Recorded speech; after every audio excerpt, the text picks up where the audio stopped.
Halo semuanya, nama saya Divan Koruntu. Pada saat ini, saya akan menjelaskan kepada teman-teman semua bagaimana cara menggunakan PET Simulator dengan praktikum gerak peluru. Nah, sebelum kita masuk dalam praktikum tersebut, kita harus mengetahui apa tujuan kita melakukan praktikum tersebut. Nah, tujuannya yang pertama ialah memahami dan mendeskripsikan gerak peluru dengan baik. Yang kedua, memahami hubungan antar waktu peluru di udara dengan kecepatan awal. Dan yang terakhir, memahami hubungan antara kondisi awal dengan lintasan peluru. Jadi pertama-tama kita membuka link yang telah disediakan, yaitu PET Simulation. Dengan PET Simulation ini kita tidak perlu menggunakan peralatan apapun di rumah untuk melakukan sebuah eksperimen gerak peluru dan hanya membuatnya melalui aplikasi ini saja. Jadi pertama-tama sesuai di thumbnail kita tekan lab, lalu teman-teman bisa menggunakan aplikasi ini secara bebas agar terbiasa. Atur kondisi awal dengan beberapa nilai besaran seperti yang ditunjukkan di layar dengan mass 17,60 kg, diameter 0,18 meter, dan gravitasi 9,81 meter per second. Pertama-tama kita mengubah angle atau theta-nya menjadi 30 derajat dan mengubah kecepatan awalnya menjadi 2 meter per second. Dari sini kita bisa mendapatkan hasil waktunya menjadi yang kita dapatkan 0,2 second dan range-nya 0,35 meter. Selanjutnya teman-teman bisa menambahkan dengan pertambahan 3, sekarang 5 dengan time yang kita bisa dapatkan 0,51 dan range-nya 2,21 meter. Dari kecepatan awal 8 meter per second, kita bisa mendapatkan time-nya 0,82 second dan range-nya 5,65 meter. Nah, selanjutnya teman-teman bisa menilai sendiri dengan pertambahan 3 berapa time dan range yang kita akan dapatkan.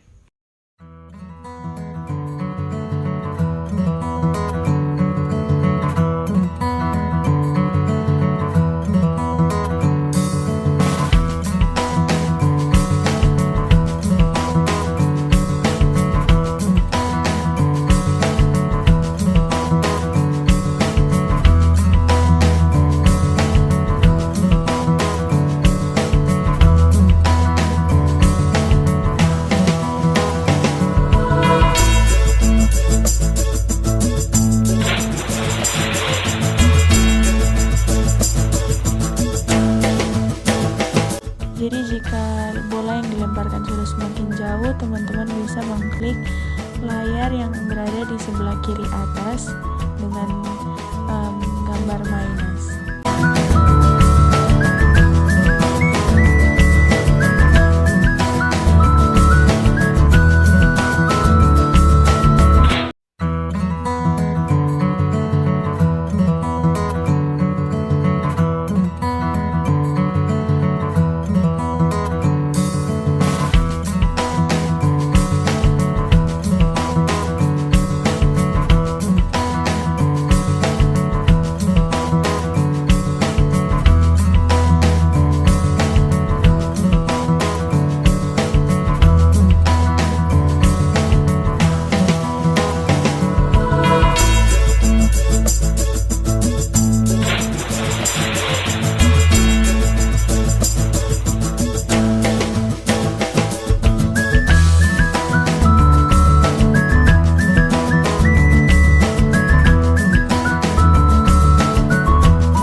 Jika teman-teman sudah sampai di target yaitu 29 meter per second, teman-teman bisa mengubah angle-nya menjadi 80 sesuai ketentuan yang diberikan dengan angle derajat, dan kita mengulang kecepatan awalnya mulai dari 2 dan pertambahan kecepatannya 3 kali.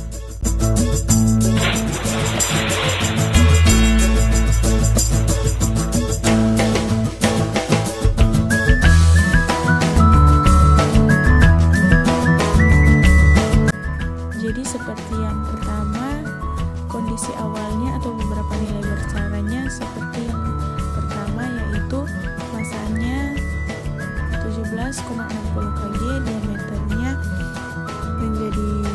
tetap menjadi 0,18 meter dan gravitasinya 9,81. Jadi dengan angle yang berbeda 80 derajat, kita tetap membuat kecepatan awalnya sama seperti yang pertama, dari 2 meter per second dan pertambahannya 3 kali.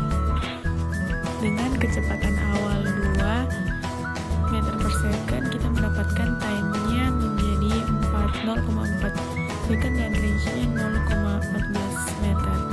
Dan yang kedua, kecepatan awalnya 5, time-nya kita dapat 1 second dan range-nya 0,87 meter. Selanjutnya dengan kecepatan 8 meter per second, kita mendapatkan time-nya 1,61 second dan range-nya 2,23. Dan seterusnya teman-teman bisa melihat di layar berapa pertambahan dari time dan range setiap kecepatan awal yang diberikan.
Jadi tadi teman-teman sudah bisa membuat secara pribadi bagaimana cara membuat praktikum gerak peluru dengan menggunakan PET simulation. Dan dari situ, dari data yang diperoleh dari praktikum gerak peluru menggunakan PET simulation, diketahui bahwa persamaan rumus pada dasar teori benar dibuktikan dari regresi linear, dari grafik dan perhitungan. Lama waktu di udara ketika percepatan awal berubah untuk proyektil sama adalah semakin bertambah karena kecepatan awal atau VO juga bertambah dan sesuai sudutnya, maka lintasan proyektil akan semakin jauh dan tinggi sesuai sudut tembakan peluru, sehingga waktu yang diperlukan juga bertambah. Nilai jangkauan kecepatan awal berubah untuk proyektil yang sama adalah jangkauan semakin jauh dan menyebabkan nilai jangkauan bertambah karena kecepatan awal juga bertambah. Dari praktik gerak peluru yang dilakukan menggunakan PET simulation, didapatkan data bahwa massa dan diameter tidak berpengaruh terhadap waktu dan jarak. Ditunjukkan apabila massa bola ditambah nilai waktu dan jaraknya tidak berubah. Begitu juga apabila diameternya diperbesar, nilai waktu dan jarak juga tidak mengalami perubahan. Jadi kesimpulan yang bisa kita ambil dari praktik ini yaitu gerak parabola atau gerak peluru merupakan gerak dua dimensi satu benda yang bergerak membentuk sudut evaluasi dengan sumbu X dan sumbu Y. Yang kedua, semakin bertambah kecepatan awal, maka waktu yang diperlukan juga semakin lama. Yang ketiga, begitu juga dengan jarak, semakin bertambah kecepatan awal, maka jarak lintasan peluru juga akan semakin bertambah jauh. Yang keempat, massa tidak berpengaruh terhadap waktu dan jarak pada gerak peluru. Dan yang terakhir, diameter atau ukuran proyektil juga tidak berpengaruh terhadap waktu dan jarak pada gerak peluru. Nah, itulah tadi beberapa praktik kita mengenai gerak peluru. Kiranya teman-teman bisa mengerti dan dapat mengaplikasikan dalam kehidupan sehari-hari. Saya Diva Kawauruntu, terima kasih.